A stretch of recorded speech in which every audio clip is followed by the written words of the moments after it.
is so good.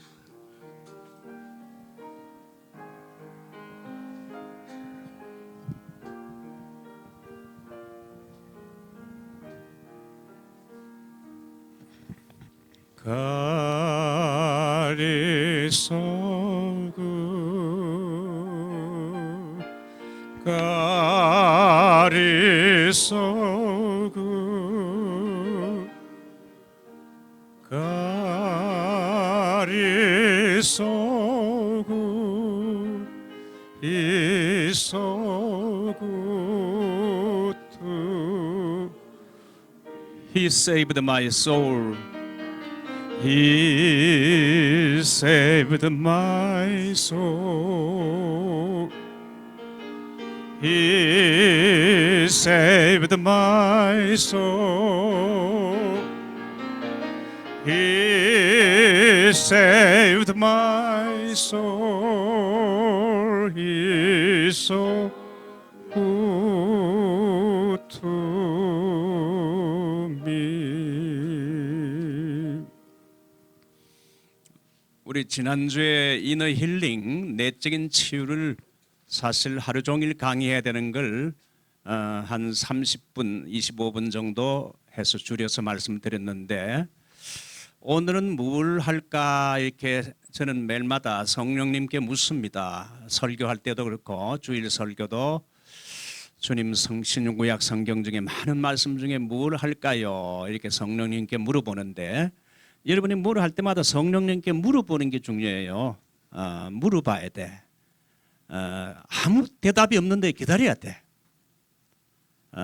우리 한국에 제가 우리 어머니에게 98세 된 어머니에게 전화하는데 딱 전화하면 받으면 벌써 우리 어머니구나 알아요. 하나님과 늘 교제하고 교통하는 사람은 이게 성령님의 음성이구나 알게 돼. 하나의 그 영적인 센스가 있는 거죠. 기도와 말씀으로 우리가 늘 이렇게 경건 생활을 훈련하는 사람은 얼마든지 가능한 이야기야. 이게 성령님의 음성이고 이게 마귀의 속삭임이구나.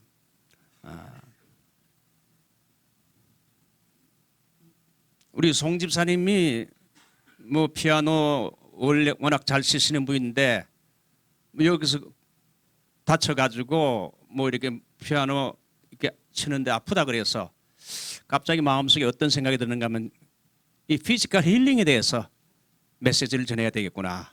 그래서 오늘 힐링에 대해서 서론적으로 말씀드리고 다음 주에는 힐링 집회를 한번 합시다. 사실 그 내적 치유도 해야 되고 육체적인 치유도 해야 되는데 저는 원래 장로교 칼빈주의 개혁주의 신학을 철저하게 총신해서 5년간 공부한 사람이고 또 신학교를 또 개혁주의 신학을 맡아가지고 지금 제가 총장을 8년째 하고 있는데 신학적으로는 철저하게 성경 중심 하나님의 주권 중심 사상을 제가 강조하지만은 목회를 하다 보니까 워낙 정신적으로 이렇게 디프레션이 되고 정신적인 질환을 앓고 있고 마귀에게 눌린 사람이 많고 또 질병으로 고통하는 사람이 제가 리즈월드 목회해 보니까 60%에서 70%가 다 환자들이라. 다 환자들이라 이거죠. 그러니까 이런 환자들이 와서 기도를 부탁할 때 아이고 저는 그런 은사가 없습니다. 이렇게 말할 수 없잖아요.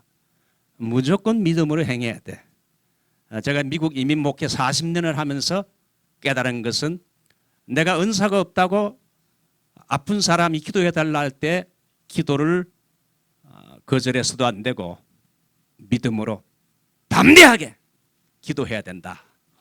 자, 한번 따라합시다. 담대하게 기도해야 된다. 담대하게 기도해야 된다. 아이고 뭐 이렇게 해서 뭐 내가 은사도 없는데 낫겠나? 그러면 된다 하면 되고 안 된다 하면 안 된다. 안 되는 거예요. 치유 기도는요 담대해야 돼. 귀신 내쫓는 것도 담대해야 돼. 저는 그 개혁주의 신학을 했지만 성령 체험을 1973년부터 했고 그때부터 제가 산에서 하루에 2시간씩 산기도를 하면서 했기 때문에 개혁주의 신학에다가 성령의 은혜 같은 걸 체험해서 영적인 분야에는 누구보다도 제가 많이 경험을 했고 밝아요. 보통 신학자들이 영적인 면에는 좀 무지하기 쉬운데 말씀과 성령의 균형 잡힌 사역을 하려고 애쓰는 사람 중에 하나입니다. 우리 송 집사님이 뭐 손가락이 아프다 그래서 이거 치유를 위해서 기도해야 되겠구나 그런 생각을 했어요. 목사님 그렇게 생각하지 않습니까? 예, 우리 김 목사님도 제가 보니까 많이 변했어요. 옛날에는 그런 거는 별로 이렇게 안 좋게 생각했는데 이제는 그거 잘 받아들이고 아주 너무 제가 볼 때도 변했어요.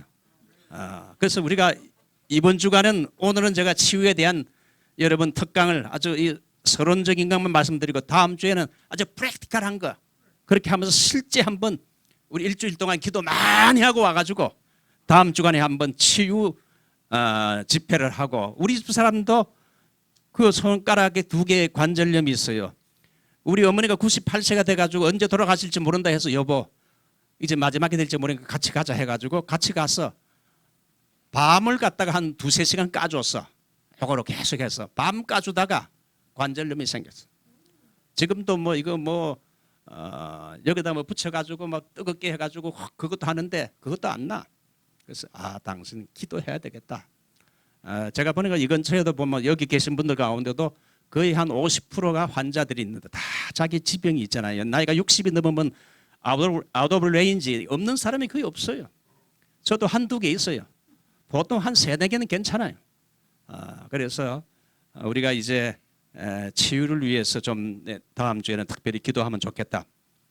제가 그 사우스베이에서 교회를 한 5에이크 되는 큰 기독교 학교 땅을 사가지고 건물도 24만 스퀘어피트. 그 사우스베이가 굉장히 그 토렌스 지역이 굉장히 이 땅값이 비싼 지역이에요. 팔로스포디스 있는 교인들이 많이 이제 와서 목회를 했는데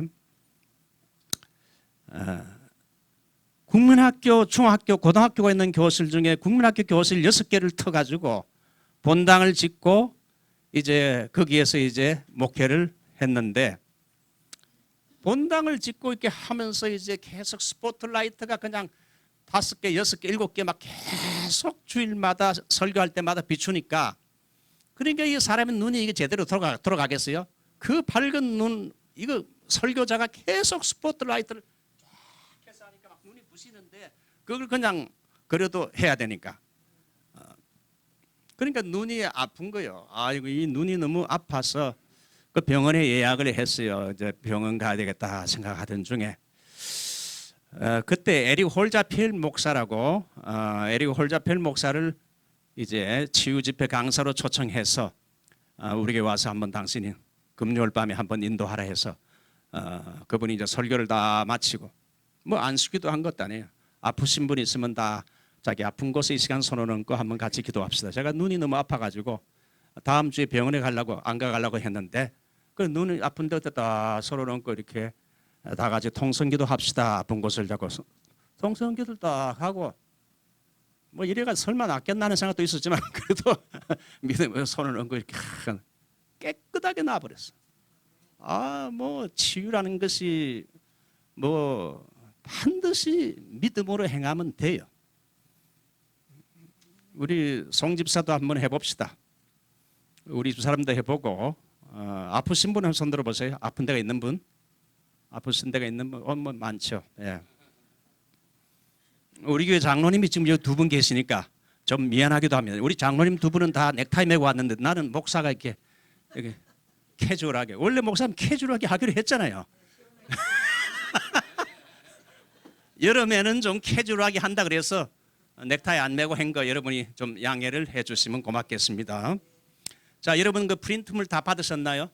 그 20장을 인쇄해 왔는데 오늘 좀 모자리는 것 같아요. 모자립니까? 모자리면 좀 인쇄해서 나누어 주시기 바랍니다. 자, 지난주는 이너 힐링, 그 내적인 치유에 대해서 말씀드렸고 오늘은 피지컬 힐링, 힐링에 대해서 힐링 미니스트리 치유 사역에 대해서 말씀을 드리겠습니다. 조이 도우슨이라는 사람이 쓴 하나님의 자녀를 향한 궁극적인 하나님의 자녀를 향한 하나님의 궁극적인 관심은 그 사람의 책을 보게 되면 우리를 그 아들의 형상대로 빚어가는 것이다. 우리를 하나님의 아들 예수 그리스도의 형상대로 예수 그리스도를 닮게끔 우리 인격 속에 그리스도의 형상이 빚어지기 위해서는 우리 안에 있는 영적인 질병들과 정신적인 육적인 질병들을 전인적으로 치유할 때 하나님의 형상대로 빚어가는 것이다 하면서 조이 도우스는 너희 중에 병든 자가 있느냐는 책에서 하나님 말씀을 통한 치유 사역에 두 가지 확신을 말하고 있는데, 제일 첫 번째가 오늘도 병 고치는 사역이 하나님의 자녀를 향한 계획에 분명히 포함되어 있다. 오늘날도 하나님이 병을 고칠까요? 예. 하나님은 어제의 하나님인 동시에 오늘의 하나님이시죠. 예수 그리스도는 어제나 오늘이나 영원토록 동일하시느냐. 주님께서 프리칭, 티칭, 힐링을 한 것처럼 오늘 그리스도의 제자들은 이 세 가지 사역, 어느 곳에 가든지 하나님의 말씀을 전가하여 전도하고 닥치는 대로 가는 곳마다 하나님 말씀을 가르치고, 세 번째 필요하다면 병든 사람이 있을 때 기도하되 어떻게 하라고요? 담대하게 기도해야 돼요. 또 한 번 더 합시다. 담대하게 기도해야 된다. 예, 담대하게. 이거 뭐 하나님의 내 같은 거 통해서 고치실까? 그렇게 하면 안 돼요. 담대해야 돼. 귀신 내쫓을 때도 담대해야 돼요. 예? 제가 귀신 못 쫓을 것 같죠? 귀신 내쫓아본 경험이 여러 번 있어요. 목사님이 다녀오신 그 멕시코 인디안 선교는 제가 과거 목회할 때, 사우스에서 목회할 때 매년 갔어요. 인디안 그곳에 신발도 안 신고 있는 사람한테 가서 1박 2일로 젊은 학생들, 청소년들 데리고 그곳에서 이렇게 매일마다 고기로 해가지고 타코를 만들어주면서 1박 2일 BBS도 하고 또 말씀 사역을 하고 이발도 깎아주고 옷도 주고 신발도 주고 그런 사역을 했었어요. 그곳에 가보게 되면 역시 그곳에도 보면 그 선교지에도 보게 되면 정신적인 질환을 앓는 귀신 들린 사람들이 많고, 또 선교지에도 보게 되면 병든 사람들이 너무나 많기 때문에 이 선교를 하려면 치유와 반드시 밀접한 관계를 가지고 있어요. 그러므로 오늘날도 예수님께서 과거에 병든 자를 고치신 것처럼 오늘도 하나님의 자녀를 향한 이 병 고치는 사역은 하나님의 계획 플랜에 분명히 포함되어 있다. 두 번째, 하나님께서 우리를 다른 사람에게 하나님의 치유가 임하는 통로로 사용하기를 원한다. 그런데 병 고치는 치유의 사역의 통로가 다른 사람이 아니라 바로 당신을 통해서도 가능하다. That's possible. 가능한 것이라고 그 책에 이야기를 했어요. 예수님께서 하신 사역, 프리칭, 티칭, 힐링인데 프리칭이 10%, 티칭이 20%, 그 다음에 힐링은 70%인데 예수님의 우리는 제자가 됐다면 예수님이 하신 사역을 그대로 해야 돼. 우리 교회가 뭡니까? 예수님의 몸 아닙니까? 예수님이 그 몸 가지고 세 가지 프리칭, 티칭, 힐링한 것처럼 하나님의 교회는 프리칭도 하고 티칭도 하고 힐링도 해야 된다. 물론 꼭 뭐 병 고치는 것만이, 육체적인 병 고치는 것만이 아니고 하나님의 말씀을 통해서 사람을 영적으로 힐링해야 된다는 거지요. 플루스나케 교회 성장학 교수였던 피터 와그너 박사는 교회 내에서 치유사역이라는 책에서 미국에서 가장 성장하는 교회들을 조사해 봤더니만 미국에서 가장 성장하는 교회들은 이 치유사역을 정기적으로 행하고 있다는 겁니다. 또한 전 세계적으로 성장하는 교회들 역시 치유사역을 교회 일부로 행하고 있다. 중국이나 아르헨티나에서 일어나는 놀라운 부흥 역시 치유사역을 정기적으로 행하는 교회를 통해서 이루어졌다. 오늘날 이민교회가 여러분 교회에서 이런 치유사역 같은 거, 병든 사람을 위해 특별히 기도하는 치유사역 같은 거 하고 있습니까? 자, 1번 이민교회를 목회하면서 목회자에게 필요한 은사가 세 가지가 있다는 걸 저는 뼈저리게 배웠어요. 제일 먼저는 말씀의 은사가 있어야 이민교회 목회자 사역이 가능하다. 말씀의 은사가 없으면 정말 목회 사역이 어렵다는 걸 압니다. 매주일 설교를 해야지요. 그리고 신구약 66권을 어떤 책이든지 자신 있게 이렇게 가르칠 수 있어야 돼요. 그리고 세 번째는 평신도를 훈련시키는 제자 삼는 사역을 하는 것, 말씀의 은사가 필요하다. 두 번째는 치유의 은사가 필요하다. 교회 안에 병든 자가 너무 많다 보니 목사님 기도해 주실 수 있습니까? 이게 치유를 위해서 기도해 달라고 할 때 아이고 나는 그런 거는 잘 못합니다. 그런 거 나 관심 없습니다. 나 그런 은사 없습니다. 이렇게 핑계하면 되겠습니까? 도근사님? 왜 안 됩니까?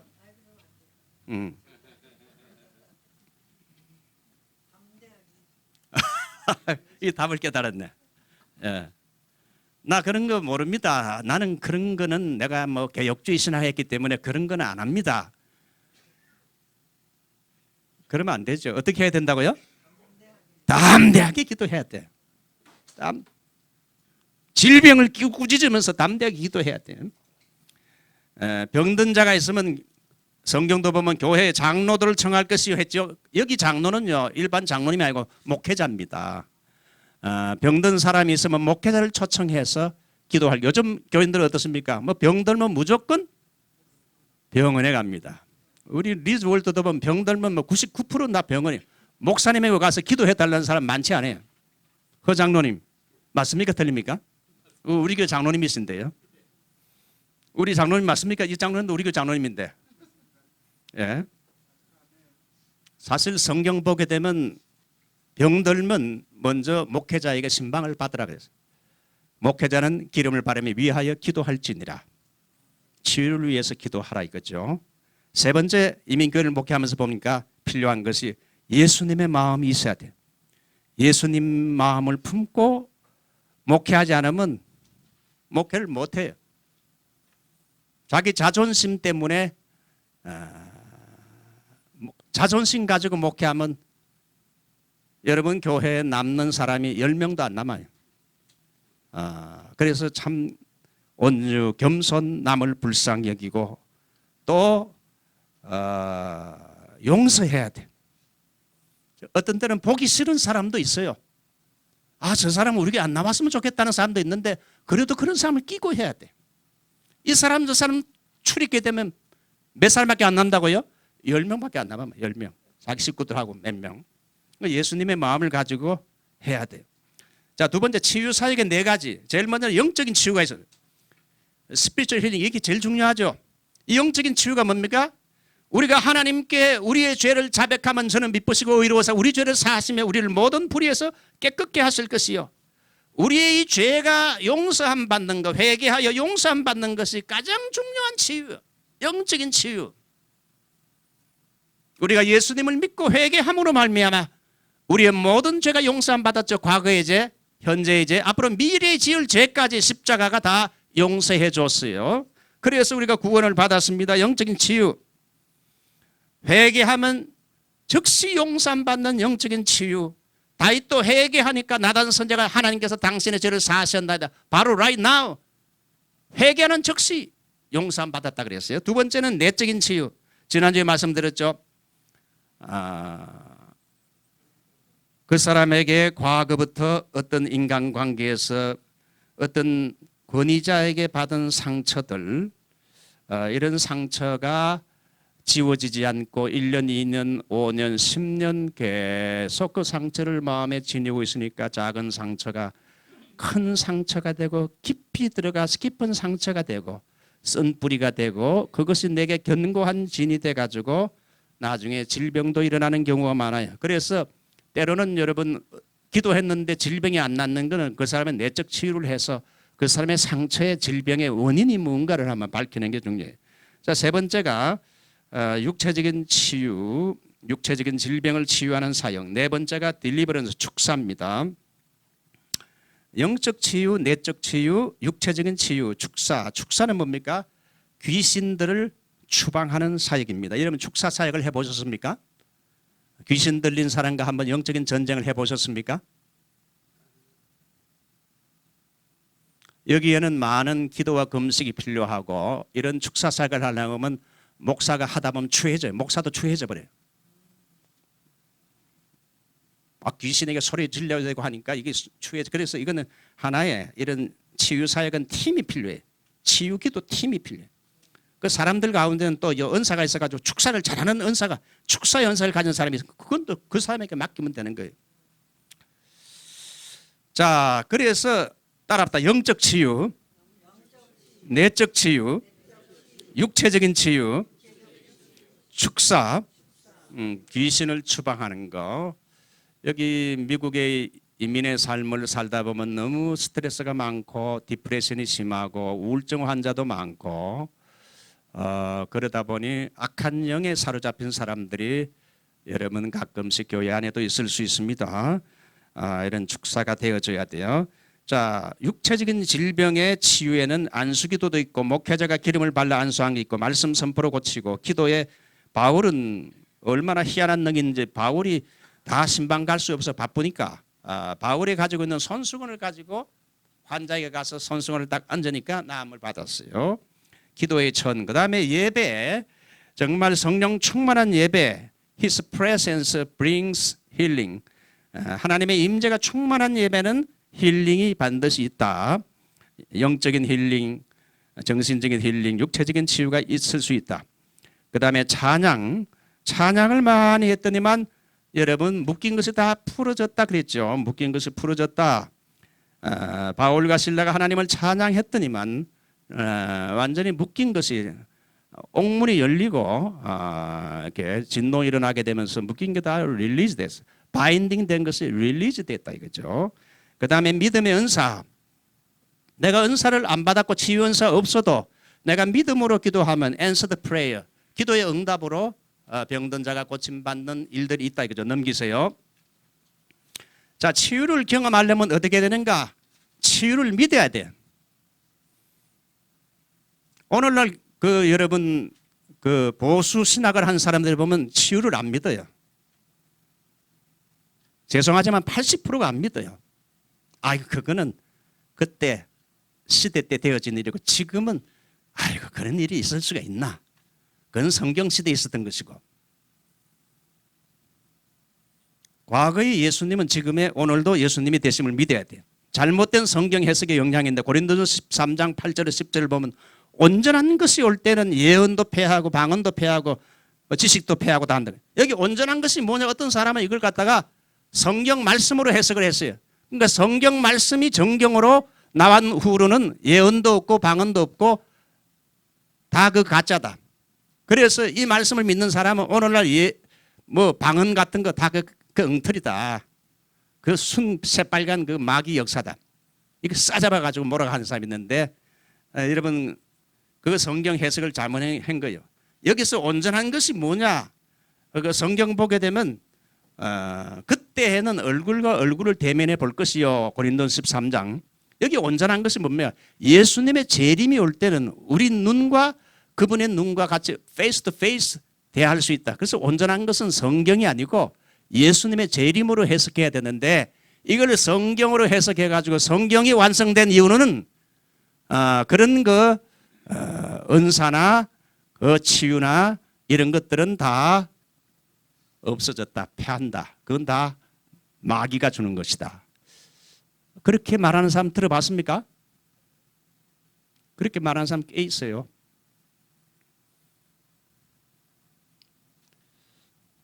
신학자들은 보수주의 신학자들은 제가 이름을 밝히지 않지만 Miracle Yesterday and Today라는 책에서 하나님이 1세기 때 사도들에게 교회를 세우기 위해서 특별한 은사, 치유, 이적, 예언과 방언을 주셨고 사도들이 죽은 이후에는 더 이상 이적적인 은사가 존재하지 않는다.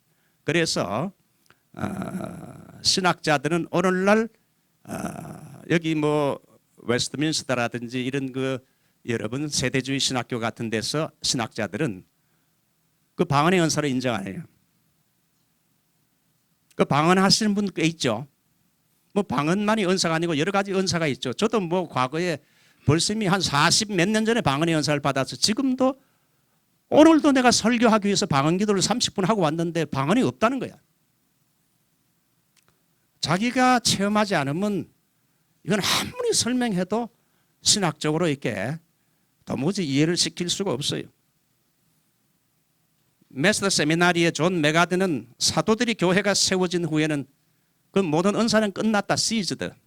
제가 우리 목회할 때 메스터 세미나리 출신들이 강해 설교를 잘해서 전도사 3명이 전부 다 메스터 세미나리 출신인데 한 번은 중고등부 전도사가 성경 공부를 이제 제가 앞으로 책을 하나 정해가지고 하는데 하겠다 그래요. 그래서 그럼 그 책 가져오라 그랬어요. 그래서 자매가 그 책을 가져왔는데 보니까 은사 쪽에는 보니까 뭐 힐링이라든지 미라클이라든지 뭐 이런 것들은 시즈드 끝났다 그래서 내가 다른 건 다 좋은데 이 은사 부분은 학생들에게 가르치지 말아라. 그 전도사에게 물었어요. 너 방언이 있다고 생각하느냐? 없습니다. 나는 오늘 아침에도 방언을 30분 했는데 그럼 너는 없다고 그러고 나는 있다 그러고 그건 누가 맞냐? 네가 50% 내가 50%? 목사님 방언이 있습니까 없습니까? 그러니까 이거 뭐 우리가 너무 극단으로 나가면 안 돼요. 제가 목회를 하면서 보니까 신학교도 그렇고 신학적으로도 밸런스 균형이 잡혀야 돼. 설교도요 아주 균형 잡힌 설교를 해야 돼. 가르치는 것도 균형이 있어야 돼.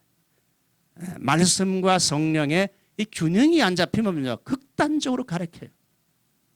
그래도 다 보면 그걸 박근혜 받는 사람도 있지만은 오히려 설교를 듣다가 상처를 받아요. 이게 아닌데, 방언 받은 사람은 방언하는 사람은 없다 그러면 마음에 상처가 될 거 아니에요.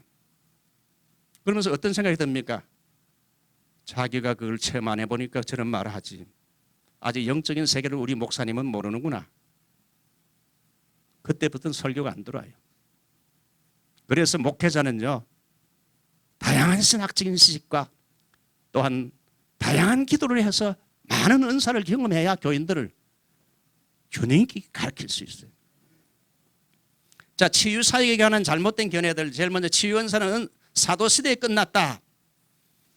뭐 사도시대에 끝났다 할 수는 있죠. 왜? 사도적인 그 은사 같은 것은 뭐 죽은 사람을 살리고 이런 건 우리가 할 수 없잖아요. 그 치유의 그 권능에 강약은 있어요. 그러나 지금도 치유는 하나님께서 하고 계신다는 것이 치유는 그분의 약속이고 지금도 하나님의 말씀을 믿는 자에게는 믿는 만큼 역사한다. 그 목회자들도 그러니까 치유는 없다 그러니까 치유가 안 일어나더라고요. 치유가 있다고 믿는 목회자는 치유가 일어나게 되고 또 치유를 위해서 기도하게 돼요. 두 번째 치유 사역은 광신자들이나 하는 것이다. 12사도들 바울 스데반 그 외 제자들이 광신자는 아니죠. 현대 치유 사역자들은 광신자가 아니죠. 오히려 그들은 주님께서 행하셨던 사역을 본받아 하는 예수님의 제자들이죠. 예수님의 제자들은 예수님이 하셨던 프리칭, 티칭, 힐링을 여러분 어느 곳에서든지 할 수 있는 사람이 이 세 가지를 할 수 있는 사람이 참된 예수의 제자라. 세 번째 치유 은사는 특출한 사람들만 하는 것이다. 아니에요. 하나님은 특출한 사람보다 오히려 평범한 사람들을 더 많이 사용했어요.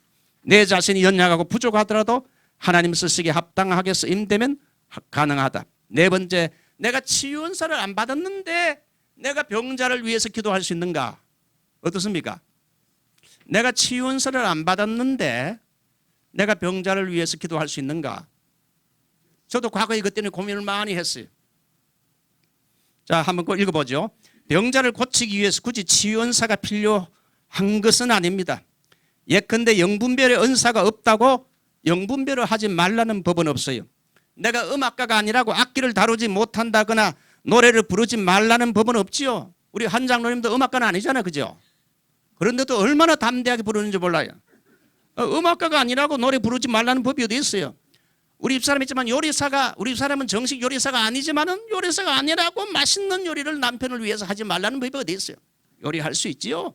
마찬가지로 치유의 은사가 없다고 치유를 위해서 내가 남을 위해 기도하지 말라는 법은 없어요. 오히려 야고보서 5장에서는 너희 죄를 서로 고하며 병 낫기를 위해 서로 기도하라.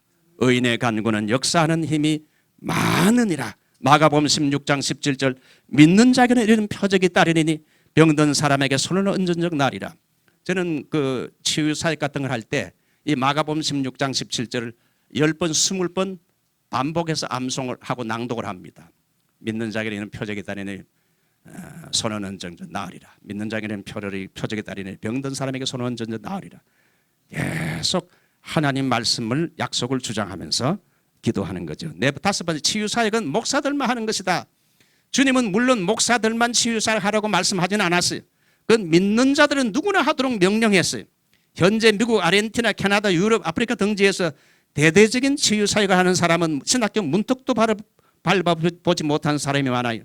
교회가 세상을 구원하고 치유하는 것도 주님의 명령이고 약속이, 속죄에는 우리의 영혼 구원뿐 아니라 치유가 포함되어 있다.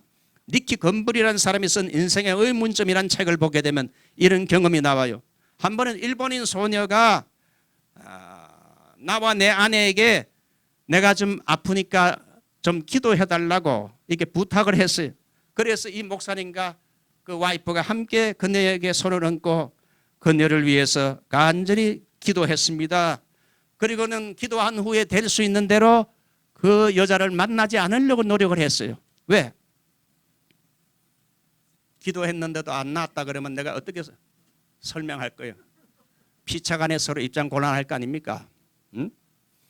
그래서 가능하면 안 만나려고 노력했는데 한 번은 그녀가 골목으로 돌아오고 있어서 안 만날 수 없게 피할 수 없는 거지요. 그래서 할 수 없이 두려운 질문했어요. 자매님, 그때 등이 아파서 기도를 받는데 좀 어떻습니까? 그러니까 그녀가 대답하기를, 목사님, 기도해 주신 후에 깨끗하게 나았어요. 그때부터 이 목사님이 충격을 받았어요.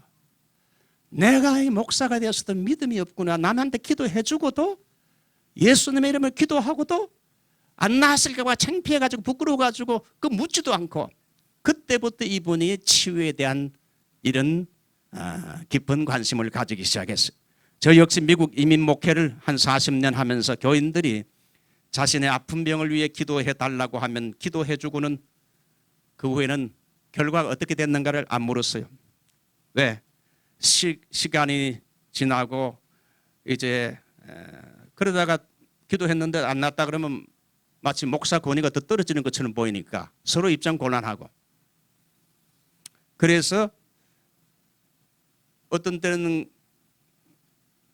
기도한 사람을 접할 기회가 있어서 좀 어떻습니까 집사님, 권사님 하고 물으니까, 목사님 그때 기도해 줬잖아요. 그거로 아픔이 사라져 깨끗이 나았어요.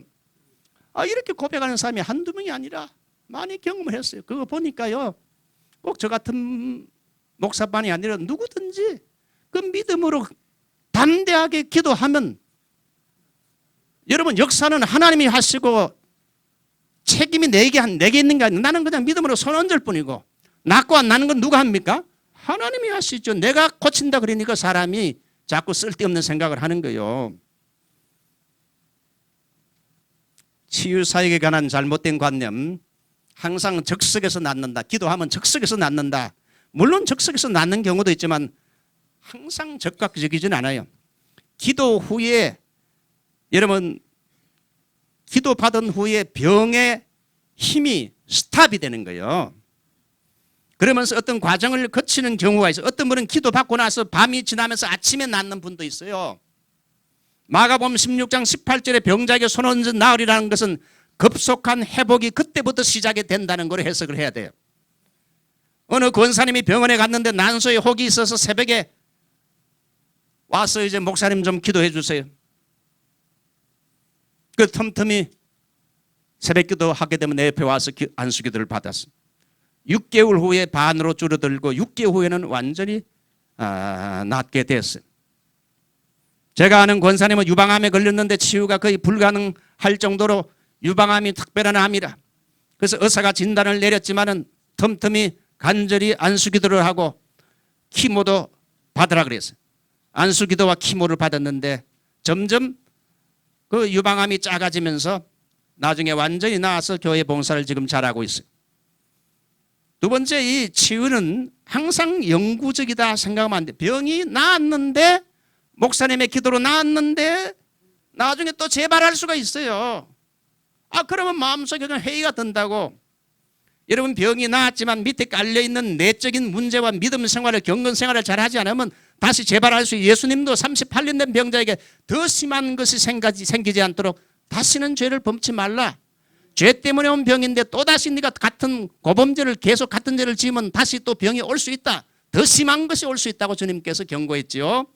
세 번째, 병원 치료에 관한 것. 신유를 믿는 사람들이 착오하기 쉬운 게, 기도해야지 병원에 가는 것은 그건 죄라, 이렇게 생각하면 안 됩니다. 누가복음 5장 31절에 병든 자에게 무엇이 필요하다고요? 의원이 필요하다 그랬잖아. 그러니까 하나님은 어떤 방법을 썼을지 모른다 이거. 그래서 항상요 그 신학적인 밸런스 또 목회적인 밸런스 이 밸런스 균형을 잘 이루는 게 중요해요. 기도도 하고 또 필요하면 또 키모도 받고 또 병원도 가고 말이죠. 자 마지막으로 신유와 하나님의 뜻. 신유가 하나님의 성품임을 보여줍니다. 캐릭터. 하나님은 마음이 상한 자를 감싸고 약한 자를 강하게 하고 병들고 상처 입은 자를 불쌍히 여겨서 치유하는 것은 하나님의 성품이다. 연약한 병든 자 인간의 연약한 것을 불쌍히 보시는 하나님의 성품이다. 하나님은 상한 갈대도 꺾지 않고 꺼져가는 등불도 끄지 않는 분이기 때문에 여러분 병든 사람을 위해서 목사가 기도해 주는 것은요 예수님의 마음으로 기도하는 것은 이거는 하나님의 성품이라. 그래서 예수님께서는 이 땅에 오셔가지고 70%를 병든 자를 불쌍히 여기며 신유를 행하셨습니다. 그래서 선교사들이 제가 레바논에 갔었지요. 레바논에 지금은 못 들어가지만 레바논에 가서 이제 성전을 순례하면서 그쪽에 바알 신당이 있는데 바알 신당에 저는 안 들어갔어요. 우리 제 차하고 저는 안 들어갔어요. 왜? 기분이 나빠서. 왜 내가 우상의 신당에 아무리 성전 순례면 들어가는가. 근데 그 갔다 오고 나서 한 그 여전도사가 밥을 못 먹는 거예요. 너 왜 밥을 못 먹냐 그러니까 아이고 그건 뭐 모르겠습니다. 하여튼 제가 그 바알 신당에 갔다 오면 이 속이 안 좋아가지고 밥을 먹을 수가 없네요. 그래서 내가 이 속으로 이거 완전 이거는 사탄의 역사가 있구나. 그래서 용기를 내 가지고 내가 당신을 위해서 좀 기도하면 어떨까? 다른 옆에 있는 목사들인데 좀 별난 목사 같이 보여가지고 안 할라 그러다가 그래도 이건 해야 되겠다는 생각이 들어가지고 손을 얹고 이렇게 예수 이름으로 이 바알 신당에서 역사했던 모든 어둠의 세력들은 이 딸에게서 떠나갈지어다 기도했어요. 그러니까 그 수브니어를 파는 그 중동 사람들이 몇 명이 그걸 봤어요. 그러면서 저한테 와가지고 내가 이거 20불짜리 공짜로 줄 테니까 내가 항상 머리가 아픈데 당신이 좀 기도해 줄 수 있냐고. 그래서 제가 또 워낙 마음이 좋잖아요. 그렇게 합시다. 그래서 제가 레바논에서 레바논 수분이 하나 우리 집에 딱 있어요. 그거 하나 받고 기도해 줘서. 그 내가 보니까 이거 선교사들이 이슬람에서 선교하려 그러면은 여러분 전도의 은사도 있고 말씀의 은사도 있어야 되지만 치유의 은사가 이게 보통 이게 선교하는데 좋은 툴이 아니고 그래서 이거 뭡니까? 복음이란 건 히어링 가스펠 귀에 들리는 복음도 전하지만 seeing 가스펠 눈으로 보이는 복음이 뭡니까? 이게 힐링이고 귀신 내쫓는 거거든요. 근데 그것이 중점은 아니지만은 복음을 전하는 하나의 툴이 될 수 있다는 거예요. 이건 하나의 따라오는 거예요. 디저트 따라오는 거예요. 우리가 예수 잘 믿고 말씀대로 살면요 치유는 저절로 따라오는 거예요. 우리가 치유 연사를 특별히 안 구해도 말씀대로 믿고 나가서 선교하고 전도하다 보면요 전도 많이 하는 사람에게 하나님이 치유 은사 줍니다.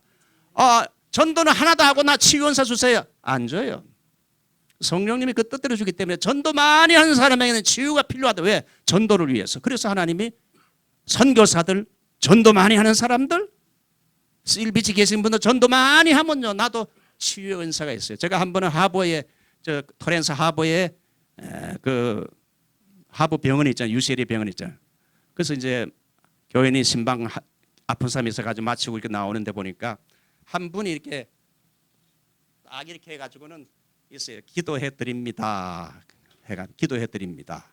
아니 병원 앞에서 기도해 드린대. 그러니까 병원에서 잘 못 고치는 거 내가 기도해 드립니다. 당신을 위해서.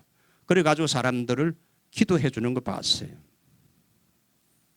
여러분 주변에 예수 믿지 않은 사람들 병으로 고생하는 사람들 있죠. 찾아가서 제가 한번 기도해도 될까요? 기도 많이 하고 가서 기도해 주세요. 그러니까 한번 나으면요 그때부터는 폭발적으로 치유가 나타나는 거예요. 치유란 건 처음에 한번 나타나기 어렵지요. 한번 나타나기 시작하면 폭발적으로 나타나요. 대개 치유 사역자들이 여러분 1년 동안 아무리 사역을 했는데도 치유가 안 일어나는데 한번 계속 믿음으로 끊지 않고 계속 믿음으로 계속 치유 사역을 했더니만 한번 일어나자 폭발적으로 일어나. 오랄 로버츠 같은 사람이 그런 사람들 아니에요. 처음부터 여러분 치유사역자가 되는 게 아니에요. 믿음으로 행하고 그러다 보면 언제부터 이제 폭발하는 때가 와요. 여러분 근육이라는 것이 그냥 갑자기 근육이 생깁니까? 90일 동안 운동해야 이 근육이 생기는 것과 마찬가지예요. 치유도 여러분 병든 사람을 위해서 한 번 기도했는데 안 나았어요. 아이고 나 이거 집어치워야 되겠구나. 나한테는 이게 안 맞는 말이다. 이걸 여러분 90번 해야 돼요. 90번. 그렇게 해서 치유의 근육이 쌓여야 그 다음부터 여러분 그런 사역이 상당히 액티베이트 된다는 거예요. 자, 이제 치유는 하나님의 약속이라.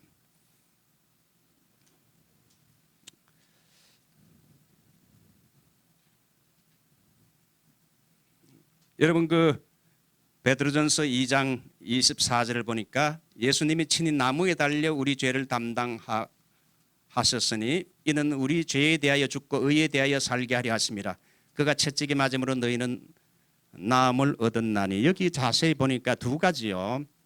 예수님의 십자가의 보혈의 능력은 십자가의 보혈은 우리의 모든 죄를 다 담당하셨다. 죄를 담당했다. 두 번째는 뭡니까? 십자가의 보혈의 능력은 그가 채찍에 맞음으로 나음을 입었도다. 우리의 질병과 모든 질고를 주님이 담당했다. 저는 과거에 조영교 목사님이 십자가의 보혈의 능력은 질병을 담당했다 할 때 속으로 에이 후라이 깐다 그랬어요.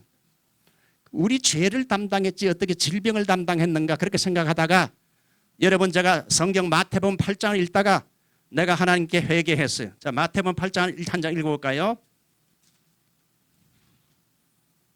8장 17절. 이는 선지자 이사야를 통하여 하신 말씀에 우리 연약한 것을 친히 담당하시고 무엇을 짊어지셨도다? 아니 분명히 여기 보니까 병을 짊어지셨도다. 디지즈. 아와 디지즈. 병을 짊어지셨도다.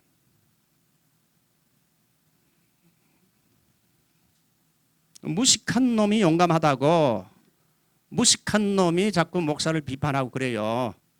그래서 사람이 자꾸 성경을 배우고 깨달아야 돼요. 예수님의 십자가의 사역은 가장 중요한 것이 우리의 죄 문제를 해결해 주시고 우리에게 죄를 통하여 죄 용서함을 주시기 위한 주님의 구속 사역이고 또 한 부분으로 그가 채찍에 맞은 병이 우리의 질병의 문제까지도 주님이 담당했기 때문에 주님께서는 우리의 죄 문제와 우리의 질병의 문제도 우리가 하나님께 기도할 때 십자가의 보혈의 능력으로 나의 죄를 용서해 주신 것처럼 십자가의 보혈의 능력으로 나의 질병을 고쳐 주시옵소서 기도해야 돼요. 한번 따라할까요? 십자가의 보혈의 능력으로 나의 죄를 고쳐 주신 것처럼 나의 질병도 치유해 주시옵소서. You were healed by the blood of Jesus. 예수 그리스도의 보혈의 능력으로 고침을 받을지어다. 담대하게 외쳐야 돼. 저는 옛날에는 그렇게 하지 않았어요. 이 질병을 위해서 기도할 때 목사들도 당황합니다. 아이고 뭐 내가 이거 기도를 할 수 있을까? 어떻게 해야 된다고요, 권사님? 담대하게 해야 돼. 담대하게. 한번 따라서 담대하게. 담대하게. 우리가 다음 주에 한번 담대하게 한번 기도해 봅시다. 자, 한번 이제 눈 감고 한번 우리 이제 손을 들고 한번 우리 이제 기도하지요. 하나님께서는 지금도 우리의 모든 정신적인 육체적인 질병과 모든 이런 병을 고쳐서 전인격적으로 치유하여 우리가 그리스도의 형상을 담기를 원하고 있고 하나님께서 질병을 치유하는데 바로 당신을 다른 사람이 아니라 어떤 목사님이 아니라 당신을 통해서 하나님이 당신을 도구로 하여 하나님께서 병든 사람을 고쳐서 그 사람을 통하여 주님께로 인도할 수 있다. 이 치유의 은사가 있으면 이거는 전도하고 선교하는데 가장 좋은 툴이 될 수 있어요. 하나님께서 나에게도 이런 은사를 주셔서 복음을 전거하고 이웃을 전도하고 그리스도를 전거하는데 나를 사용해 주시옵소서.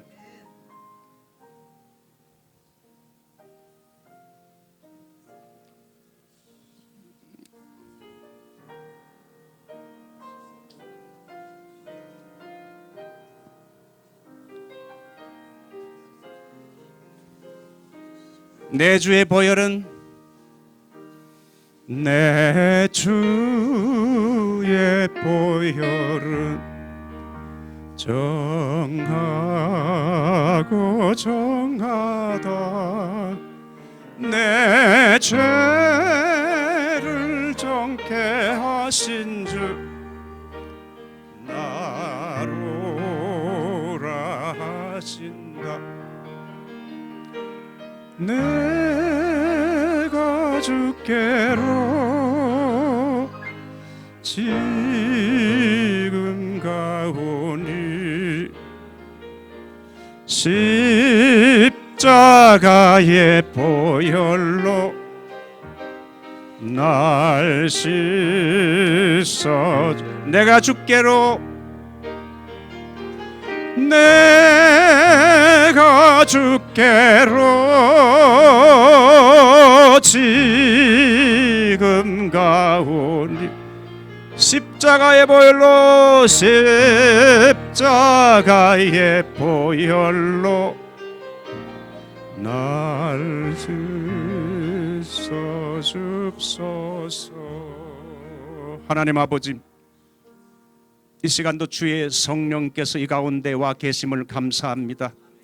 각 사람의 머리 위에 성령님께서 안수해 주셔서 하나님이 우리 입술로 복음을 증거하게 하시고 하나님이 가는 곳마다 병든 자를 위해 손을 얹을 때에 고침받는 놀라운 치유의 역사가 우리 손에도 허락하여 주시옵소서. 하나님, 오늘도 이곳에 모인 성도들에게 담대한 치유의 믿음을 주시고 치유의 은사를 주어서 멕시코에 가서도 또 전도하며 치유하게 하여 주시옵소서. 예수님의 이름으로 기도하옵나이다.